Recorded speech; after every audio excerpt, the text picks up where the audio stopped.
Hello ladies and mental giant, and welcome to another tank review. Today we are climbing up a tier in the Swedish tech tree, and we are looking at the tier 7 tank destroyer, the Typ B, or whatever the fuck it's called. I cannot be bothered to pronounce its name properly, so I'm just gonna call it the Typ B. Playing Malinovka tier 8 game, and the first thing I'm gonna do is park in this bush and jerk off, because that's how you play World of Tanks. But again, later with that, let's start with the statistics as we do per usual. So when we talk about armor, you get around 12 millimeters frontal, which is pretty good. I mean, I have a Mazda that's made 1992, and that doesn't even stand close to this. So pretty good protection here from like crashes and things like that. But if you are gonna get shot at, everyone, everywhere is gonna pen you. I think I might have bounced like 2 shots in over 50 games in this tank, and I might be wrong actually as well. So yeah, there's obviously no armor to speak of here at all. Another great thing to note when we talk about getting shot in the face, you have a frontal engine, and getting engine knocked out in one shot is extremely common in this tank. Getting engine yellow with every shot that hits your front is extremely common in this tank, so what a joy to play, what a joy. But then again, I mean, we're gonna get some compensation with the rest of the stats for the lack of armor. Or are we? Well, you have 800 hit points, 340 meter view range, top speed forward 65, backwards 20, power to weight 23.46, gun elevation 12, gun depression 10. Pretty good for the fact that you have a gun mounted at the back of your thing. When we come to the gun, the DPM on this tank is fucking pathetic. For an unturreted TD, I mean, the only non-turreted TD this one beats is the AC-46, and that, I mean, we can probably agree on that. It is the worst tier 7 TD in the game.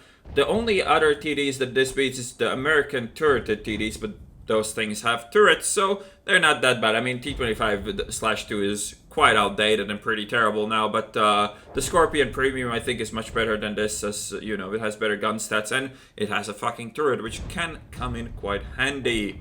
The rest of the gun stats: 240 damage per shot, 210 pen, aim time 2.3, accuracy 0.36. You have really bad soft stats in this one though. But if we're looking for positives, this thing actually has really good AP shell velocity on this gun of 1275 meters per second. That's close to some APCR actually, so that is not too bad. I didn't actually notice it during playing this tank, but apparently it does have pretty good shell velocity.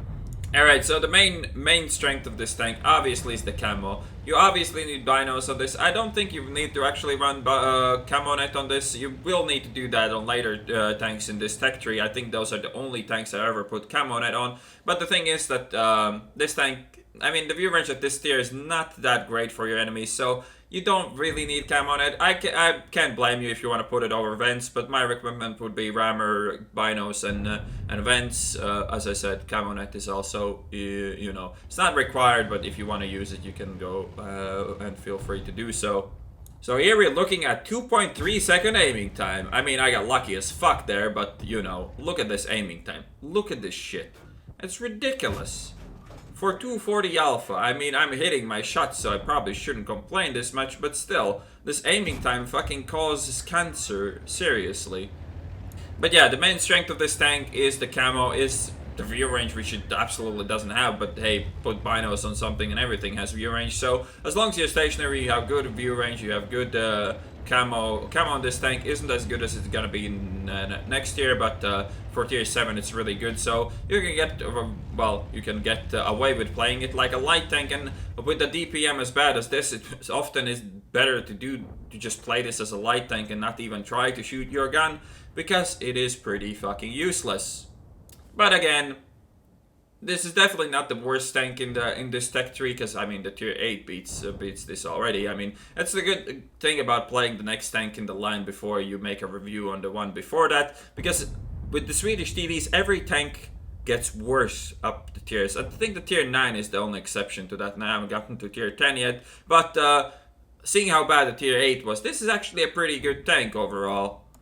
But then again, it's a non-turreted TD, so it's an absolute piece of shit for carrying games or winning anything. You have obviously no armor, no chance to deal with anything that is remotely higher tier than you. You are only able to really make this thing work on big open maps like this one, like Prokhorovka, Fiery Sailent and whatnot. It really does not work well on small maps. As you saw, that aiming time is ridiculous, and when you need to get in there, shoot somebody fast and get out without getting shot back, because if you get shot, your engine gets destroyed. So yeah, it's not that great for playing it aggressively. The only way it really works is with these double bushes and in general just with spotting and stuff.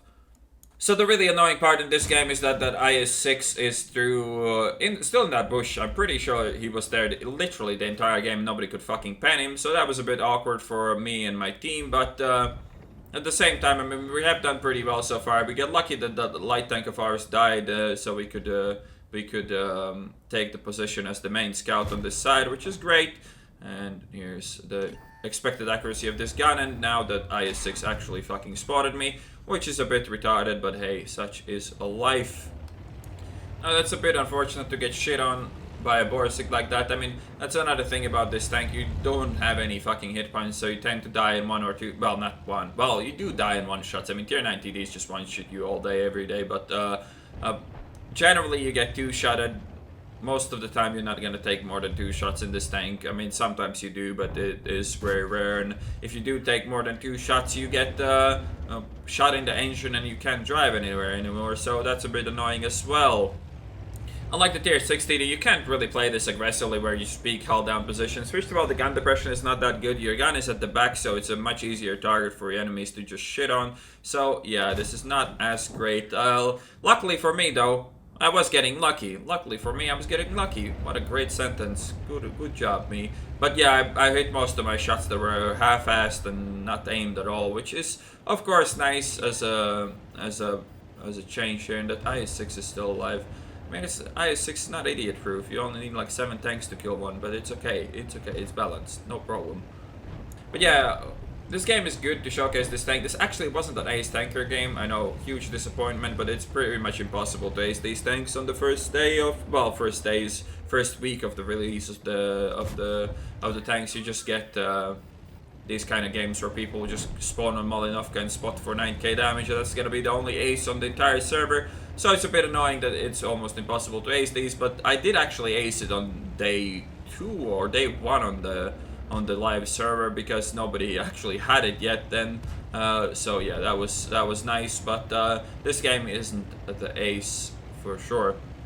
And now you're gonna enjoy the glory of this tank in close range when you actually want to play somewhat aggressively and peek things. You're just gonna be able to realize what kind of aiming time you're dealing with and why it's never a good idea to actually try to play the game in this tank, and why you always want to just sit back and masturbate. I mean, I do like to play my tanks aggressively. Everybody knows that. So, you know, non-turret TDs aren't my thing. I just don't like them too much, and for obvious reasons. The gameplay is just flat out boring. But look at this shit. Like, he fires, I go around, I start aiming. Look at this fucking aiming circle. And you gotta hit IS-3 reasonably accurate in order to actually do damage. He pretty much almost reloaded by the time it took me to turn there and aim. And the same thing goes again. Look at this shit. 2.3 seconds, my fucking ass, dude. And here's the end plate. No ace tankers, I said first class only. 4038 experience, that is with the double experience consumable running. And we got a patrol duty as well. Also, since Wargaming fixed the replays and you can actually see all the stats in the replays itself, you can actually see how much damage I did. So hats off Wargaming, only took 3 patches or something. Well done, guys. But yeah, we did 2800 damage and assisted for 3000 as well. And I was a lucky count in this game. My shots hit the target even if I didn't aim them. Most of the time it's not really the thing with these Swedish guns. They're lobby that's super accurate, but whenever there's a chance to miss, you just feel like you're ever gonna miss every time, and you don't have any fucking alpha damage as well, so you kind of cry every time. Alright, anyways, I know I'm super biased against these non-turreted shitty TDs, but realistically speaking, this is among the worst of the tier 7s. As we talk about average damage done in this, it's only higher for me than some of the tanks that I played really long time ago, or some of the tanks that are just severely worse, like, you know, the AC-46.